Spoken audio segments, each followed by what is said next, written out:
You're listening to the Armchair GM Sports Network.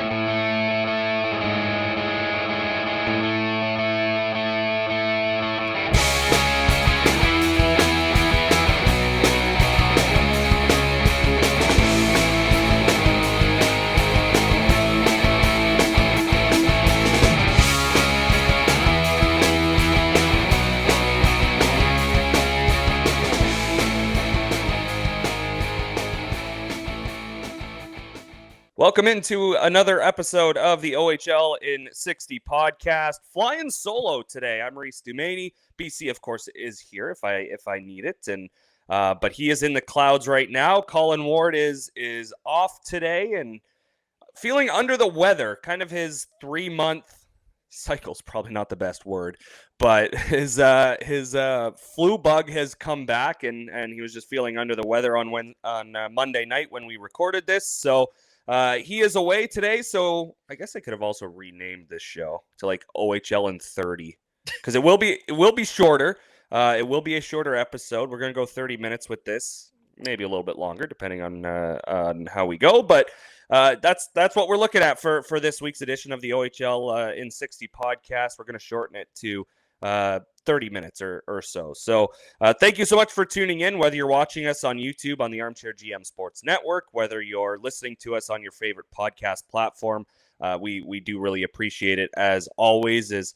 Well, now we're under 20 games to go in the regular season. I know we made a huge emphasis on last week's show that 20 games left. We gotta, this is the mark where you really start to see where teams develop new chemistry with new guys and try and figure things out, which is reflected on the power rankings in terms of the Brantford Bulldogs and the week they had. So we'll get to that, of course, as we always do at the end of the show, but kind of give you a rundown of what we have for you this week. So we're gonna look at some milestones for a few guys. Liam Greentree hit 300 points. Joey Costanzo hit 100 wins. Dave Cameron coached in his 1,000th game in the Ontario Hockey League. Of course, that's not just with the Ottawa 67s. We're looking back to the Mississauga St. Michael's Majors days as well for him.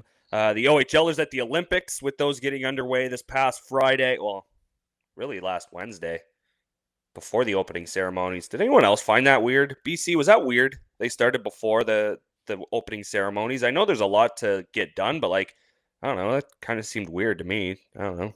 Yeah, the NHL players were out there yesterday or the day before. Yeah, right. Okay, but Team Canada didn't even play because Finland got sick. So I don't know. There's that, I guess.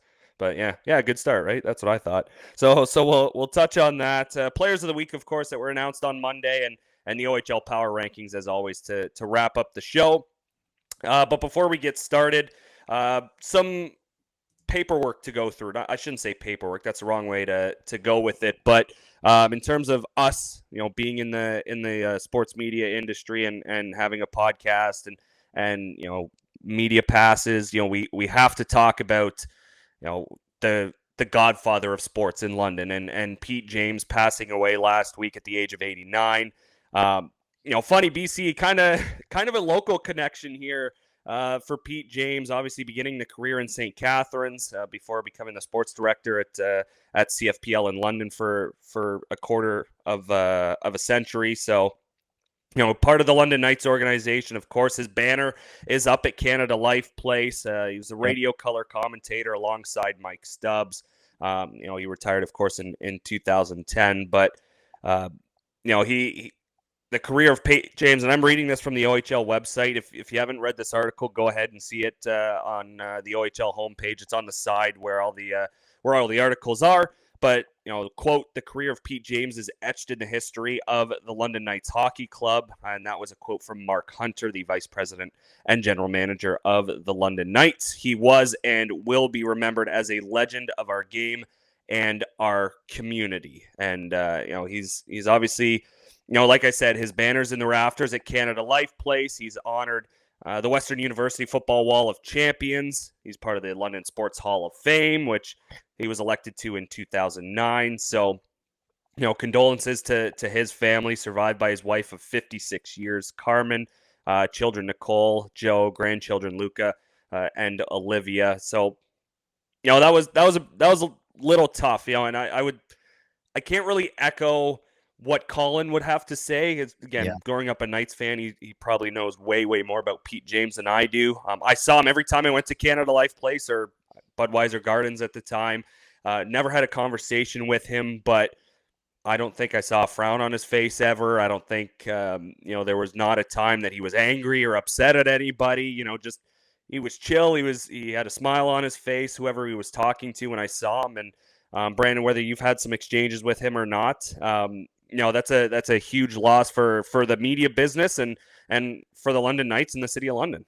Oh, absolutely. I mean, anybody that has their banner up at Canada Life Place, that's a big deal. So obviously Colin, I'm sure when he's back next week, and I can confirm day-to-day upper body for Colin Ward, he will be back. But I'm not trying to make light of a situation like that, but I'm sure that he'll have some words about what Pete James means to the London sports scene and specifically the London Knights. I'm sure Mike Stubbs and Jim Van Horn as well, probably a lot of good things to say about Pete James. So, we lost a great one, not only in the Ontario Hockey League, but in sports media and in the London area. So, that one was tough to see, but obviously a guy that's, has his banner up for a reason. And I'm glad that they were able to celebrate him while he was still alive.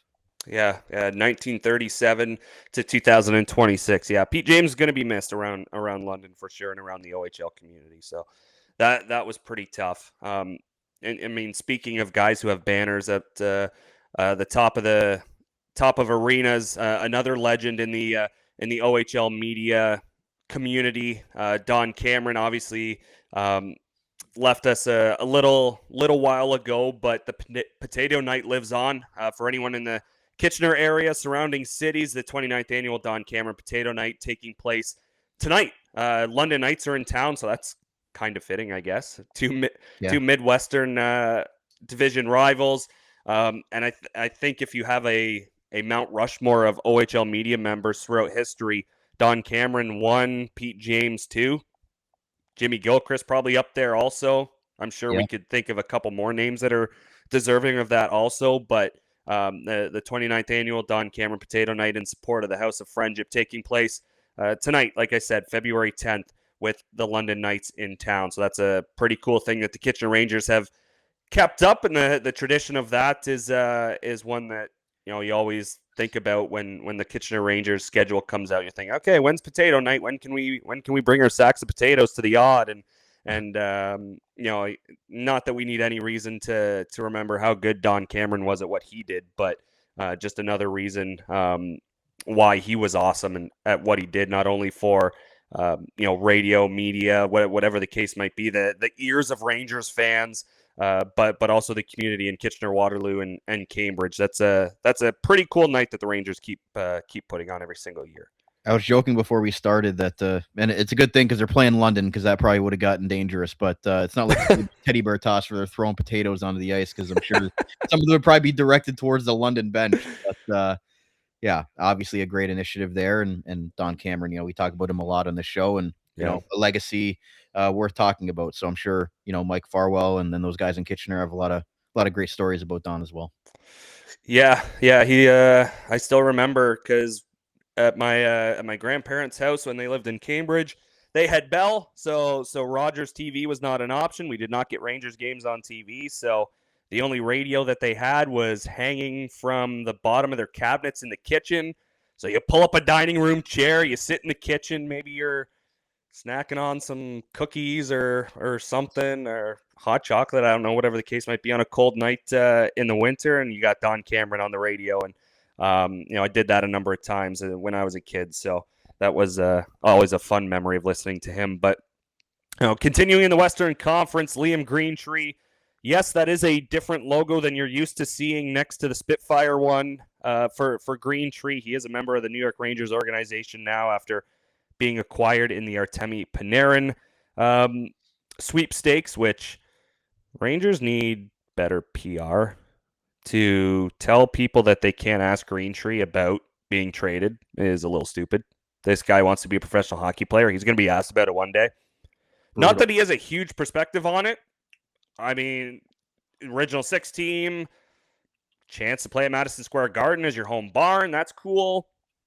What more could he say that would hurt the reputation of the Rangers than what Drury has done over the last number of years? Like, it's a complete crap show in New York. What the heck is Liam Greentree? Like, I can't see him adding fuel to the fire. That makes zero sense. Like, yeah, to me, I think it'd be a compliment for him being traded for such a kind of what I thought superstar in Artemi Panarin. I know Rangers fans were hoping for a bigger return, but if you're a Greentree, you got to be pretty honored that you were traded for a superstar like Artemi Panarin. Yeah, I would think so. Makes sense, but because not a lot of people hit the 300-point mark in the Ontario Hockey League. Liam Greentree, one of those guys, 134 goals, 166 assists. Just a matter of time. We knew once he came back to the Spitfires this year, it was going to happen. And Greentree for the Spitfires, you can look at it year by year. 45 points, just the jump from year 1 to even year 3. 45 points in his first year. That included 25 goals as a rookie, which is very, very impressive. Following a Western Conference Championship season for the Windsor Spitfires. So the year after, he scores 25, gets 45 points. The next year jumps all the way to 90. So exactly doubling his point total from year 1 to year 2. Like I mentioned, he was originally a Los Angeles Kings draft pick, first round, 26th overall in 2024. So, and then from there, from 90 to 119, 25 goals year 1, 36 goals year 2, 49 goals year 3. 70 assists in year 3 as well. And then you look at his playoff totals in 2024, 2025 as well. 24 points in 11 games. Didn't he have a 5-goal game in Kitchener as well? I believe so. Yes. Yeah, it was more than a hat trick. I know that. Yeah, I think he scored 4 or 5 goals in that in that conference final. Or not conference final, second round. Yeah. But no, that's impressive. And I mean, this year 119 might be out of the realms. However, he's still over a point per game, and he's going to be for the 3rd time in his OHL career. So congratulations to Liam on point number 300. That goes with one of the all-time best in Windsor Spitfires history. So congratulations to him, and we're going to continue in Windsor. Is this like a homecoming for me this week or something? Colin Ward purposely took it off because we're talking about the Windsor Spitfires all night. But no Windsor pizza on the schedule. It's okay. No, that's unfortunate. But continuing with the Spits, he's already set a franchise record for wins. But Joey Costanzo grabs his 100th career OHL victory. That is, of course, split between Niagara and Windsor. More with Windsor, of course. But that first win coming December 16th in 2021 at North Bay, and the 100th victory February 6th, 2026 in Sudbury. So that's kind of funny. First win in North Bay, 100th win in Sudbury. That's one trip for a lot of teams, right? And he does that 5 years away from each other. So Costanzo, I mean, I still remember his first OHL start. I got the call up on Niagara Ice Dogs radio to call that game in Oshawa. It was a loss. However, I thought he played really well in that game, and you could see the potential for this young man, whether it was in Niagara, whether, obviously we see what he's doing now in Windsor. It was just a really crappy situation in Niagara. That was a sensitive time for that organization. We're not going to get into that, but his year over year, you see that first season with the Niagara Ice Dogs, 5 wins there. Then he jumps up to 26 victories in 22-23 with the Spits. 23-24, just the 10 victories in 39 games. That's one less game played than he did the year before.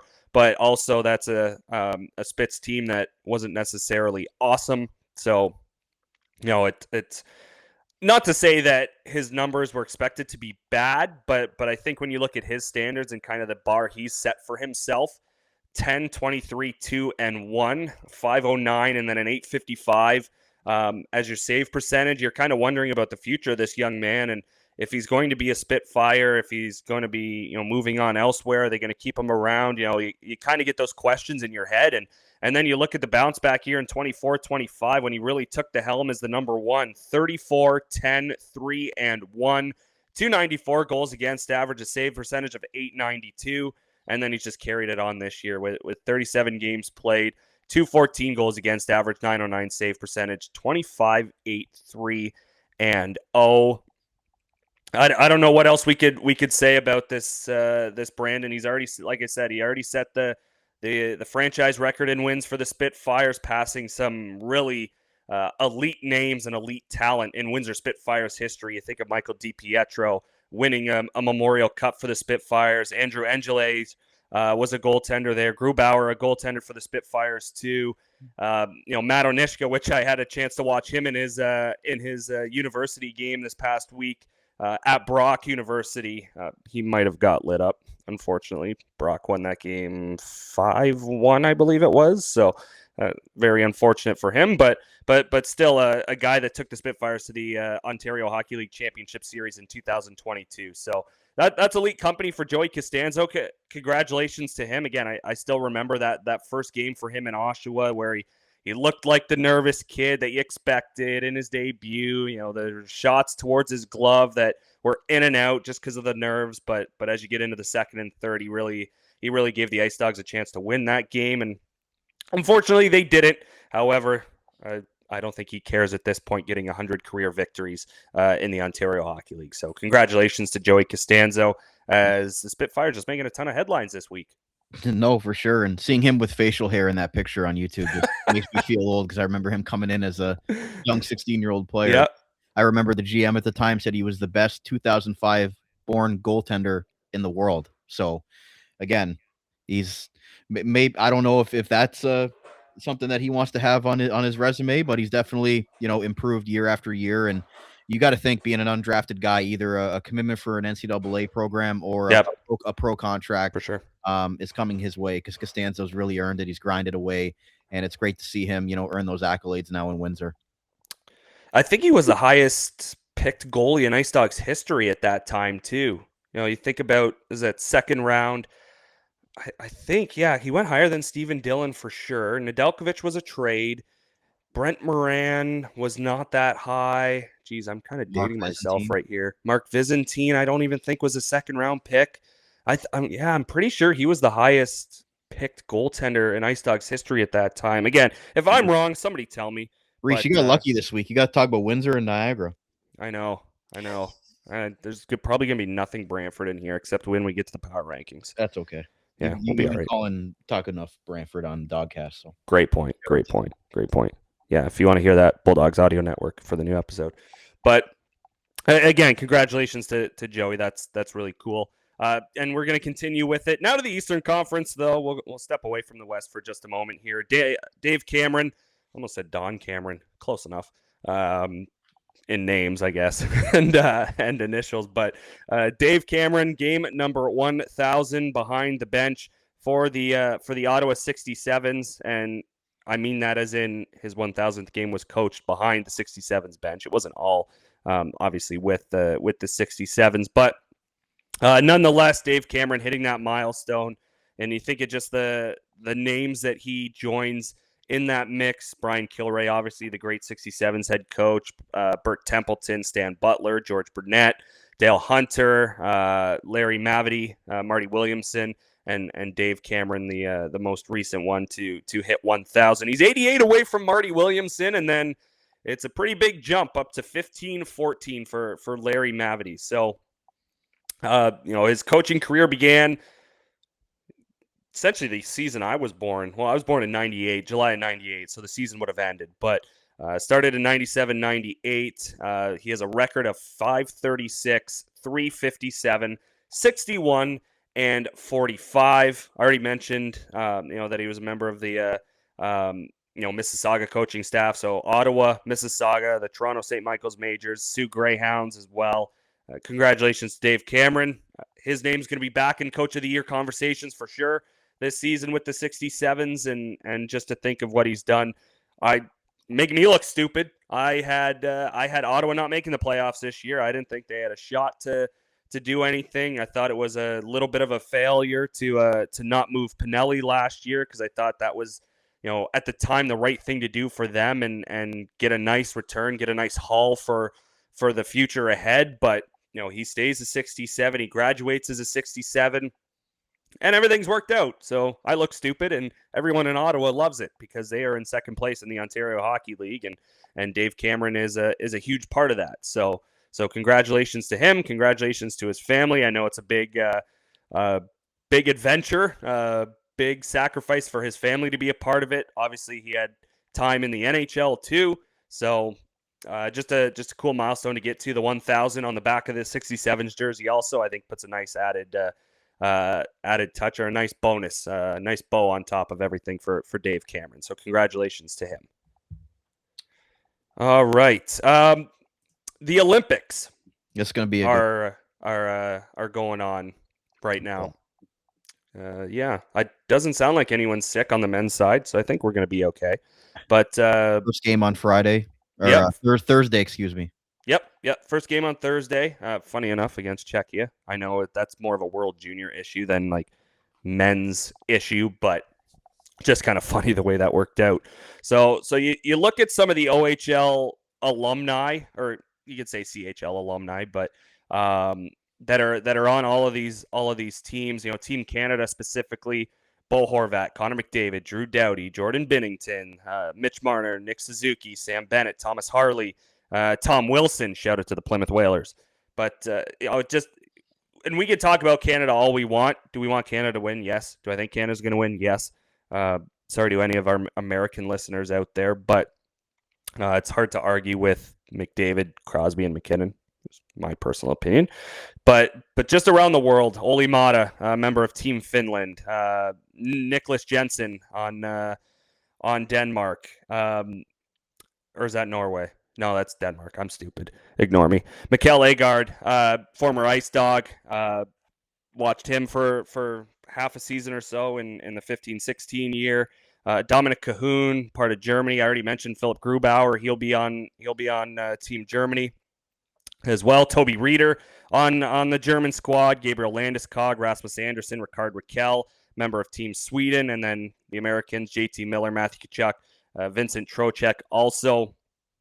And that's not even going through everybody. If you're watching us on YouTube, you can obviously see the list for the Canadian Hockey League alumni, or for the OHL alumni competing at the Olympics. If you're listening to us, the list goes on and on. Eric Chernak, you think of the great teams that he was a part of with the Erie Otters, Pius Suiters with the Swiss. Sorry, go ahead, BC. No, I was going to say one name I want to mention for recency bias reasons, and must be a cool moment for him being at home, is Tommy Perdeller, former Peterborough. Yep. And it's taken place in home country, Italy. That's got to be pretty cool. Yeah, that's sweet. Yeah, good point. The Di Giacinto there, that's always going to be one of the best names in Ontario Hockey League history. Cristiano Di Giacinto, that's awesome. Dylan DePerna as well for Team Italy. Yeah, this is cool. And I mean, there's two OHLers that aren't on this list that it's a complete joke that they're not a part of it.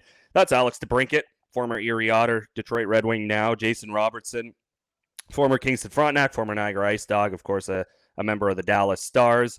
I don't know how they're not on Team USA. Figure it out, USA Hockey. That makes zero sense to me. No, and that's not any disrespect at anyone on the US squad. They're a strong, healthy team. I'm cheering for Dylan Larkin. That's about it. That's part of my Red Wings bias. But Tage Thompson for me, and that's it. Yeah, that's tough. Yeah, Austin Matthews captain. We could have a whole shit. Good thing Colin's not here for that, because he was Reds. But to me, I also think Matthews and Larkin are rooming together. Oh boy, which he better not bring any habits back to Detroit. That would be. To me, I'd be wanting to learn from the Tkachuks, but that's me. But well, and I mean, Larkin wears suits to games still. I don't know what Matthews wears. I'm not sure what kind of outfit that is, but I don't know. But seeing that London Knights logo next to Matthew Tkachuk's name bring back PTSD from that line, Dvorak, Marner, and Tkachuk that was so dominant in 2016. You know, carried them to the Memorial Cup final. Yeah, that was nasty. That was it we compared the London Knights team of last year to previous years and London Knight champions, or even some of the greatest teams in CHL history or OHL history. And obviously nothing's beating the 05 Knights. I don't even think that's a question, which also Patrick Kane tried to plead his case for Team USA, a London Knights alumni. Obviously was not chosen. He's had some injury issues this year, so it's probably best that he does not play. Again, Red Wing fan. He needs to be healthy down the stretch because we're going to make moves. But he's not the same player he was. No, he's not. He's not. So it's it's one hell of a list. That's all I can say about it. The amount of talent that'll be at the Olympics who started in the OHL. It's the best development league in the world for a reason. This list pretty well confirms it. So can't wait for that to get started later this week. Look at these lines. Yeah, we can look at the lines. Celebrini, McDavid, Wilson. Is Wilson an outlier, Brandon, in your opinion? Do you think that's right? Is it, hey, I'm playing with McDavid and Celebrini, you touch them, I touch you? God, that sounded creepy. Holy crap, I should have rephrased that. He's basically there as a sheriff. Yeah. With McDavid and Celebrini, like, anybody looks at those guys funny, he's going to be going after you. So, again, whether he can keep up with those two, that's we've seen. Yeah. But I mean, you look at all the OHL talent on that forward line; it's unbelievable. But yeah, like Suzuki, McKinnon, Marchand, obviously 2/3 of that line playing out east. Stone, Crosby, Marner, Reinhart, Horvat, Hagel. Pretty good. And then it's pretty good. Yeah. Former Kingston Frontenac Sam Bennett added as a late. I thought he should have been on the team to begin with, but with the injury to Braden Point and Cirelli, Bennett and Jarvis get added. I thought Bennett should have been on the team to begin with, but great Kingston Frontenac. It's not like he's won a Stanley Cup within the last 12 months. So what's that? Yeah, I don't know. Yeah, and Four Nations. I'll quickly go over I'll pull up the D as well. It's man, I don't know how I feel about the defense, to be honest with you. Devon Toews, other than Cale Makar, which, by the way, Crosby is captain. McDavid wears the A, and so does Cale Makar. Josh Morrissey, Colton Parayko, Drew Doughty, Thomas Harley. I think there's a London missing here on the decor, but Evan Bouchard. I understand his defensive game is not great, but compared to if you're looking for offense, which is funny. Yeah. So former London. Well, no, he's Guelph, but he's from London. But also Drew Doughty, what was he, like, no points and like a -12 since being named to the Olympic team? Something like that. Thomas Harley, shout out to him though. He's the only guy that's actually technically born in the United States, but he's playing for Canada. That was funny when they went through the video releasing the team, and then it's in Syracuse, New York. You're like, huh? Usually it's always the opposite with those Canadian players, and because they're playing in the States, their sons are born in the States, and then they end up playing for maybe America, or they have dual citizenship. Not everybody's Brett Hull, but I don't know. I'm like, I mean, that's a touchy subject, but there's a name for you. Yeah. Well, don't mention that to Jay McKee, by the way. And don't mention that to 1999 either. Because Jay McKee and I probably have that same goal. He'd have the same reaction to you or I guess to anybody mentioning that he did when Colin wore his Denver Broncos sweater to our post-game media scrum the day they were playing Buffalo in the playoffs. I'm not answering any questions from you while you're wearing that. I wish I could have seen Jay's facial expression when he saw Colin with that. You know what? He actually didn't really make a face. It was more of a confident walkout, like, guys, really? I'm trying to watch the football game. Why do you have to talk to me? Just kidding. No, Jay loves it. He'll come out no matter what. But it was funny when he had the same face on he always does when he comes out. He's a good poker face. He probably does pretty well playing cards. But as soon as Colin finished that question, he said that with a big smile on his face and turned to myself or Brian like, okay, which one of you is going first now? Oh, it was funny. Hey, Colin goes hard in the paint, man. I got to give it to him. He's hard. But I mean, I know it's not technically fully OHL related, but that first power play unit: Crosby, McKinnon, Reinhart, McDavid, Makar. Think that's good. Good luck. Pretty good, eh? Yeah. Crosby, McKinnon, McDavid. That's your argument for why Canada should win this. Those three guys. Cale Makar is a nice added on bonus, but they're 3 games, by the way. They have Czechia on Thursday, as you mentioned. Mm-hmm. Switzerland the next day on Friday, and France on Sunday. So I'm sure that's going to be the 55-5 in shots game. But France's jerseys remind me of Great Britain's from the last World Baseball Classic. They just printed something on the jersey, and here you go. Looks like Fanatics, Prime Fanatics. They're like the job team. They just got like they got like the those jerseys you get in like a tournament that they just kind of give you because you don't have. Just throwaway jerseys. That's France probably had or brought. They're probably caring a lot more about some other sports than they are hockey. But Czechia is going to be tough, as you mentioned. They've been sort of a kryptonite for Canada at the men's competition for hockey lately. So yeah, no, I'm excited for it, and we'll give a shout out as well. Part of the Bulldogs coaching staff, assistant coach, director of skills development, Laura Fortino, a part of Team Italy for the women's side, for the women's hockey tournament. So shout out to her, and congratulations to Team Italy for an opening game victory as well. Laura Fortino, part of that. So congrats to Laura and Team Italy, and hope they have themselves a good tournament. And obviously hope they don't win gold, because I hope Canada does. But if it was Canada, Italy in the finals, that'd be hilarious, because that means USA wouldn't be in the finals. So that'd be kind of funny.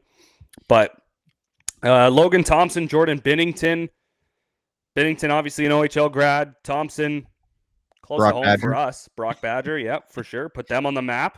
Marty Williamson, I believe, was his head coach in Brock, or at Brock as well. So Binnington, Owen Sound Attack.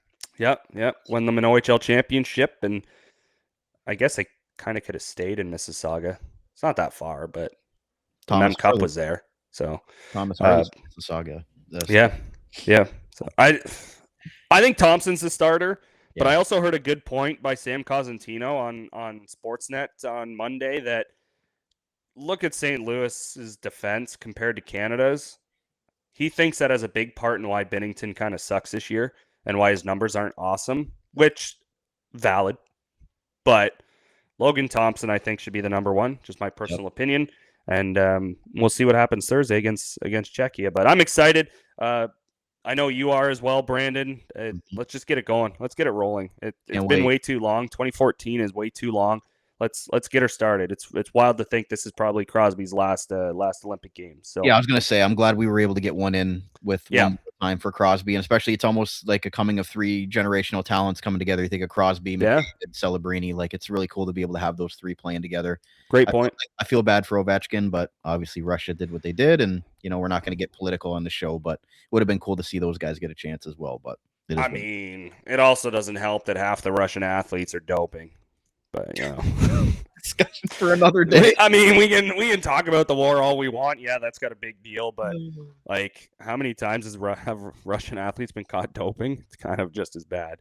But again, we're not here to talk politics. We'd get canceled. Thursday at 10:40 a.m. Canada's open game. Yeah, tune in. Absolutely.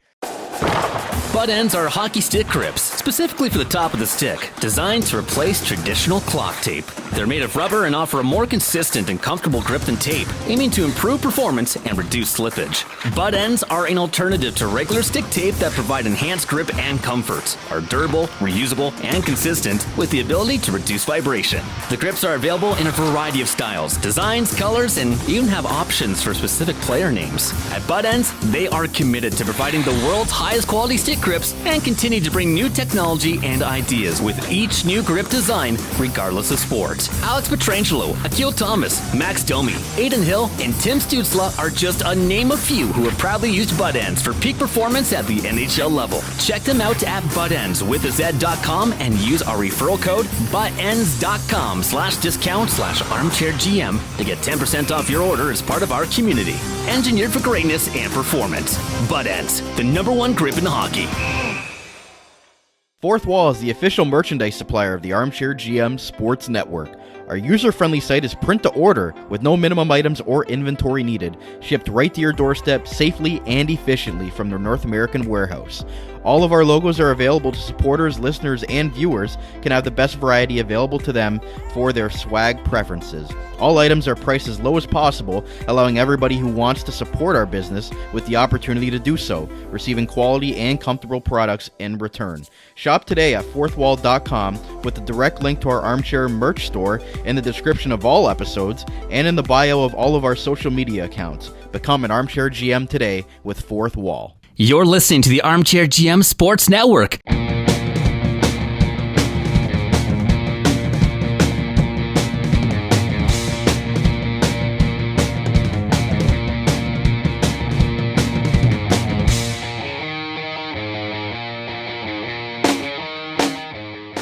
All right, OHL Player of the Week. It's Ben Wilmot from the Barrie Colts. 3 games played, scored 5 goals, had 2 assists, and a total of 7 points for a +4. Got involved in all of the victories for the Colts this past week. They've arguably been the best team since the trade deadline. It started 4-1 win over Brampton. On Saturday against North Bay. 1:14 to go in the third period. He scored in the shootout as well in that game to win 3-2, and then it was a 7-4 win for the Colts as well. But he's kind of just kept on rolling since moving on from London to Barrie. 37 games, he had 12 goals, 22 assists, 34 points with the Knights, just under a point per game player, and then he's way over a point per game with the Barrie Colts. 14 games, 12 goals, 9 assists, 21 points. That's pretty damn good for Ben Wilmot. And again, for the Barrie Colts, an organization, like we talked with Gene at the trade deadline as part of our live show, if Hemming's not back, Wilmot might not be a Colt. They might not be going for it. They might be selling off. And the fact that he did come back, and we're seeing what the Barrie Colts are this year, and Ben Wilmot succeeding so quickly into the new system and into a new environment is really cool to see. So congrats to him on one hell of a week. And nice and the Barrie Colts. Well. That was filthy. It was. I was there live for that game. Just happened to be in town for Brantford North Bay, and it was a heck of a game. Went to a shootout. He was the only successful shooter, and it was a nasty winner by Ben Wilmot. He looks fantastic as a Barrie Colt, and obviously a great acquisitioner by Marty Williamson to get him from London. Yeah. The Seattle, Washington native, far, far away from home, but hasn't seemed to affect them, which is good. So, goalie of the week in the Ontario Hockey League, Easton Rye. 2 games for him, 2-0 record, a 145 goals against average, save percentage of .951. He made 58 saves in those 2 victories. By the way, his pads match actually really nice with those pink and the red jerseys. Peterborough always seems to have good specialty jerseys, which is awesome. But Colin's a fan of this guy. What's that? Colin's a big fan of Easton Rye. Easton Rye is very... I'm not sure if he's underrated anymore because his name is popping up everywhere. But I think coming into the season, when you looked at Peterborough, you're like, well, they've been near the bottom for the last few years, which they won a championship. They're allowed to be, I think. If you win a championship, yeah, you're fine. But when you look at the Peterborough Petes and what he's done, obviously he got started in Erie, but with what he's been able to provide this organization, I think has been something they've been looking for since Michael Simpson. Someone who's just going out there and winning, and Easton Rye's getting the job done. A lot of people criticizing the Peterborough Petes over the acquisition of Walton, and why would they do that? Why are they trying to speed up the process of getting back to the top? Are they just buying for a consolation prize to the Bulldogs, 67s, and Colts? We'll find out once the playoffs come around. They were the 4 seed when they won the championship in 2023.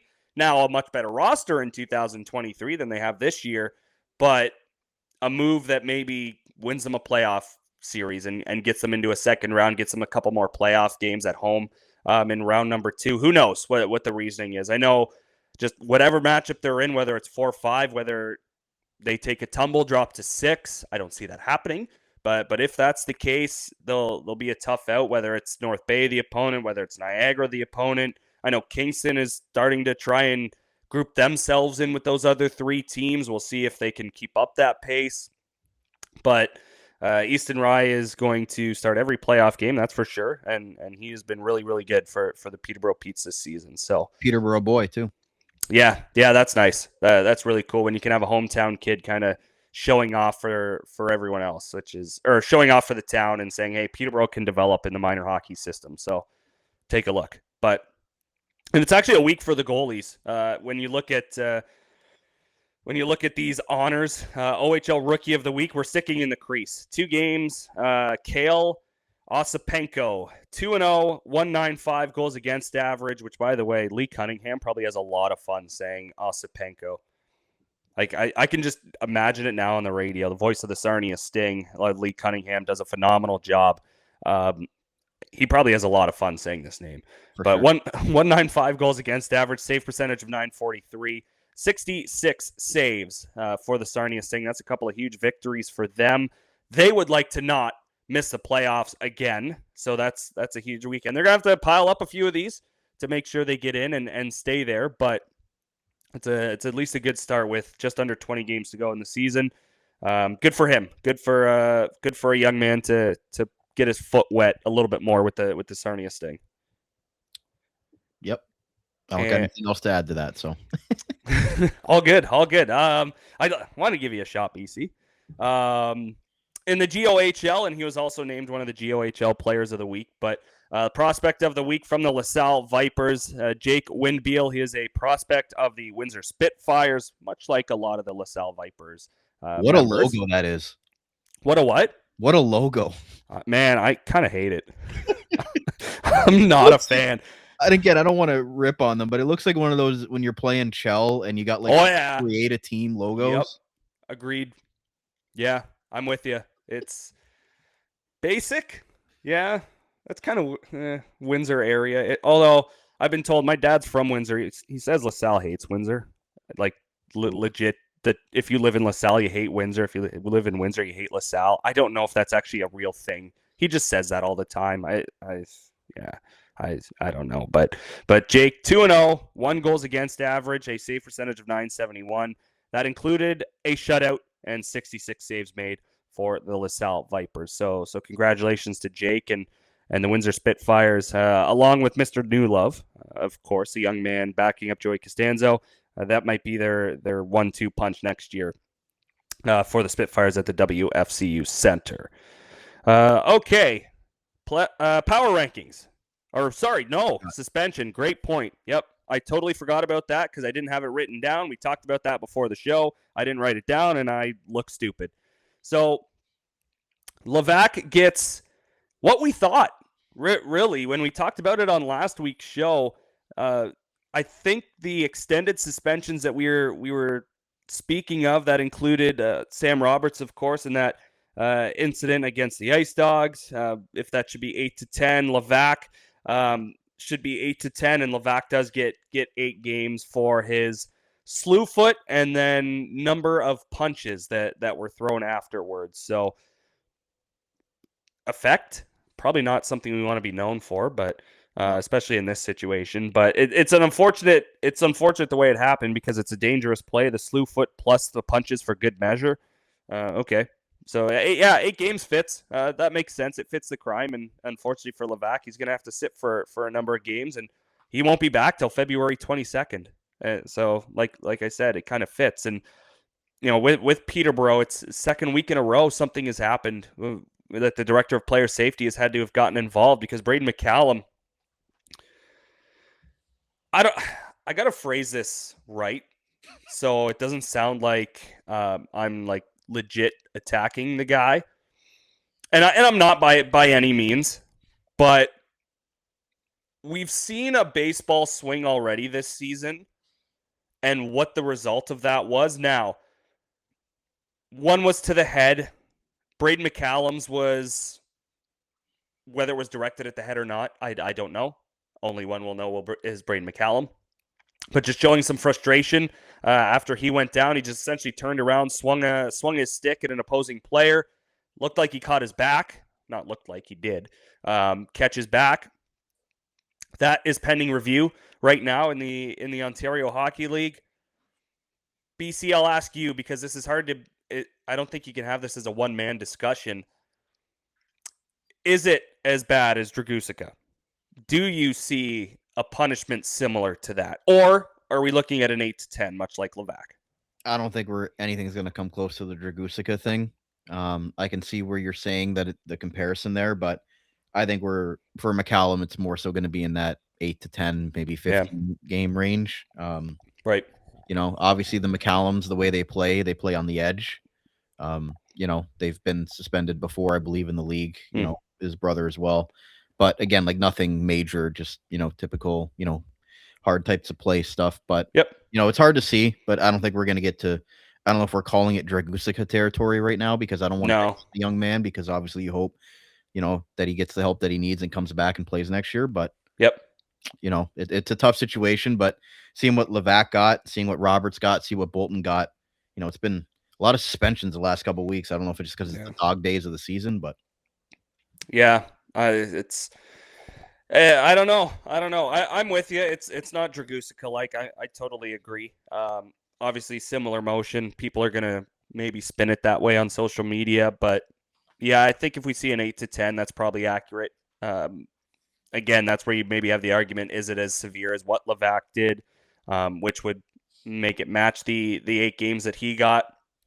But we'll see. We'll see. It'll be interesting for Peterborough, and those are 2 guys that I think Peterborough would not. I think they would love to have in the lineup down the stretch for these last 20 games. But again, you're not going to see Levac for a while till February 22nd. McCallum, who knows when we're going to see him next? So we'll keep our eyes on it, and everyone keep your eyes peeled to social media, as the OHL should be announcing everything. Not should be announcing everything, but will be announcing what that penalty is. I would assume sometime this week. But to the power rankings, as we usually wrap up the show, and we've gone over 30 minutes, so I lied to everybody off the top. My apologies. But 16, down 1 spot, the Brampton Steelheads. Number 15, Owen Sound moves down a spot as well. Number 14, Sarnia Sting up into the top 16. They are 14. North Bay Battalion do not move. They are 13. Sudbury Wolves down 1 spot to number 12. Kingston up 1 spot to number 11. Big win for them the past Wednesday. Shootout victory over the Brantford Bulldogs in Brantford. Gavin Betts stood on his head for that one. Peterborough Petes, Niagara Ice Dogs, London Knights do not move. Peterborough is 10. Niagara is 9. London is 8. Spitfires down a couple of spots to number 7. Sioux Greyhounds up 1 spot to number 6. Flint also up 1 spot to number 5. Brantford down 3 spots as they have dropped 2 of their last 3. They are now number 4. Kitchener down 1 spot as well. They're number 3. Ottawa up 2 to number 2. And the Barrie Colts on top of the OHL power rankings as they moved up a couple of spots. Colin Ward, obviously not here, so no ties this week. Give a fist bump in the end. I'm just kidding. I hate ties personally, but I know Colin Ward is known to have a few ties, from time to time. It was the best way to put that. But number 5 for me, it would have to be the Kitchener Rangers, and they've been humming along nicely in their past 10, 8-1-1, only losing that one time in regulation. That was their last game that they played heading into this new week in the Ontario Hockey League. They're 9 goals away from 200. Wouldn't shock me if they got that this week, joining both the Flint Firebirds and Brantford Bulldogs, who have scored more than 200 goals this season. So the Kitchener Rangers at 34-12, 4-1 for a total of 73 points. That is best in the Midwest Division. They are number 5. Number 4, and it's going to look similar as the standings, but the Flint Firebirds, they edge out the Windsor Spitfires. They are ahead by a couple of points. Each team has played 52 games. The Flint Firebirds 35-12, 3-2. They have points in their last 5. They're 6-3-1 in their last 10. Penalty kill up over 80%. Their power play is just under 22% at 21.9. They are very much the most disciplined team, or one of the most disciplined teams in the Ontario Hockey League. 522 penalty minutes. You look at some of the other top teams around the Ontario Hockey League. Ottawa, obviously the outlier at 491, but the Barrie Colts 702, the Kitchener Rangers 611, the Windsor Spitfires 685. Sioux Greyhounds not really too far off of them at 540, but a team that plays more disciplined hockey than a few other clubs that are near the top of the standings. So they are number 4 for me. Number 3, the Brantford Bulldogs, and it was not a good week for the Bulldogs. And if you want to hear more about this, when Colin Ward is feeling better, I'm sure it's going to be a very entertaining episode of the Dogcast on the Bulldogs Audio Network. But the Wednesday game against Kingston, not good. The game in Ottawa on Saturday, not good. 5-1. They rebound on Sunday. They get a nice victory in Kingston, a little bit of revenge from the game again on Wednesday. But the Bulldogs just, I'm not sure what's going on right now. Their past 10 still looks fine at 6-1, 2-1, but that's it. It looks fine. Nothing really standing out. Power play is obviously still the best in the OHL at 32.5. Penalty kill has slipped below 80%.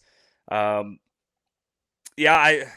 don't know. Is this a 2023 Peterborough Petes situation where they don't have the best regular season following the trade deadline and then they win everything because they dominate the playoffs? I don't know if we're there yet. It's hard to argue with what the Bulldogs have still done. If you get rid of the World Juniors, they've only lost 3 times in regulation all year. And I know we can't get rid of that, but that is a significant number. It's just I'm not sure what's going on there. It doesn't seem to be a lot of finish right now for the Bulldogs. The chemistry hasn't really developed as much as we've wanted to see, and they're number 3 for me this week because they just haven't played well over the last 7, 8, 9 days or so, and 2 other teams have, and those 2 other teams. First, it's the 67s. They're number 2 for me. They've got 2 more regulation wins than all 3 of these teams. Brantford, Barrie, and Flint. Ottawa's got the most wins, I should say, at 37. They've got the most in the Ontario Hockey League right now, which, like I said, that's 2 better than the Bulldogs, Colts, and Firebirds. But it just to see the way they played on Saturday was very, very impressive. Fedorov got the start in net, and really hasn't made a difference who starts, whether it's Fedorov, whether it's Nelson. Both guys have really played well in the net for the Ottawa 67s, and that's why they've won 9 of their last 10. 20.1% on the power play, 75.3 on the penalty kill, which is not awesome, but again, they're getting the job done, and that's because they're also not penalized that much at 491. So really that penalty kill, if they're staying out of the box, who cares what that number is? It's just when they do take those penalties as the opponent, you've got to take advantage of it, and the Bulldogs just couldn't find a way to do that on Saturday, and that's why Ottawa dominated that game. So they're number 2, and the Barrie Colts, much like the Ontario Hockey League has it, they are number 1. 10 in a row, or 9 of their last 10. They've won 5 in a row. 25.4% on the power play. They do take a lot of penalties. I already mentioned 702 penalty minutes, but something has been injected into the Barrie Colts, and whether that's Wilmot, whether that's Hrebeck, finally getting his opportunity to be a number 1 without a Sam Hillebrand around, whether that's Hemming providing an extra boost for the Colts, whether that's the division not being overly strong. I'm not sure what the answer is. There's a lot of things we could go into, but whatever it is, it's working. And the Barrie Colts find themselves on top of my power rankings, on top of the OHL's power rankings, and they're just 2 points behind Brantford for number 1 in the OHL. They are 1 point behind Ottawa for, I guess Barrie's second because they lead the division. But that gap between first and second in the Central Division, you look at the Barrie Colts at 76 points, and then you've got to scroll quite a bit. It's the Niagara Ice Dogs at 55 points. That's 21-point difference between number 1 and number 2 in the OHL Central Division. That is just outstanding, and congrats to the Barrie Colts. They've been really good. So as you can see, if you can see it on your screen, if you're watching us on YouTube, my power rankings: Kitchener 5, Flint 4, Brantford 3, Ottawa 2, and Barrie number 1. before we wrap up, we have a rare Monday night game with the reschedule from a snowstorm earlier a couple weeks ago. Guelph is leading Niagara at the time of recording this 2-1, and Niagara native of Fort Erie, Grant Spada, has a goal for the Guelph Storm. So cool moment for him. Yeah, really cool. And I think it's awesome that we have games every day this week in the OHL. You mentioned that game that's happening Monday, or that happened on Monday. Potato night tonight in Kitchener. And then you look at the slate of games on Wednesday, one of the busier Wednesdays you're ever going to see. And I think there were 4 games last week too. But, you look at it with 5 contests this week: Guelph, London, Owen Sound, Erie, Oshawa, Ottawa, Saginaw, Flint, which must-watch TV, and Sudbury, Sault Ste. Marie. So, and then you head into the weekend: Thursday, Friday, Saturday, Sunday. 7 days of OHL hockey this week, and that obviously continues on from Sunday in the OHL. And, thank God there was at least OHL on Sunday, because the Super Bowl friggin' sucked. It was boring, which leads me to my last point this week on the OHL in 60 podcast. Shout out to super fan of the show. He's been listening since day one. Brad Urbanowitz, congratulations to him and now his fiance as they got engaged on Super Bowl Sunday. I texted him congratulations. He said, "Yeah, thanks, man. I had to get some excitement on Super Bowl Sunday because the game was kind of a dud." So we've been chatting kind of back and forth on Monday and before recording the show. So congratulations to him and his fiance. That's really cool. And Brad has been a friend of the show since day one. So congratulations to him, and wish him nothing but the best moving forward. I know we chat on a regular basis when he hears the show, wants to talk about something that we said. So, and again, we encourage everybody to do that, whether you want to reach out to myself, Colin, the show, Brandon, whatever the case might be. Feel free to do it. If you think we're stupid, let us know. If you think we said something smart for once, let us know. If you just want to tell me I'm ugly on screen, you could do that too, because I am. And I feel bad for everyone watching on YouTube. No Colin to kind of distract away from me, but we enjoy it as always. And yeah, it's unfortunate, obviously, when the dynamic trio ain't together. But Colin Ward is trying to get healthy and trying to shake off a cold, or hopefully not something more, obviously. But yeah, he'll be back. Don't worry, he'll be back better than ever for next week's show. And of course, shout out to you, BC, for coming out from behind the clouds a few times throughout this show and helping control the content, or control the content and control the conversation, and making sure I don't ramble on about stupid stuff that nobody cares about, which is probably what I'm doing right now. Just kidding. I'll have a lot to say when he comes back. Oh, big time. Oh, yeah. We're looking forward to it. So, everybody, thank you so much for tuning in. As always, a little bit shorter of an episode, one less person on the program, but we still got through it. We're okay. So, thank you so much for tuning in. Again, whether you're watching us on YouTube on the Armchair GM Sports Network, whether you listen to us on your favorite podcast platform, we appreciate it as always. For BC, I'm Reece Doumani. Thank you so much for tuning in, and we will chat again in 7 days. You're listening to the Armchair GM Sports Network.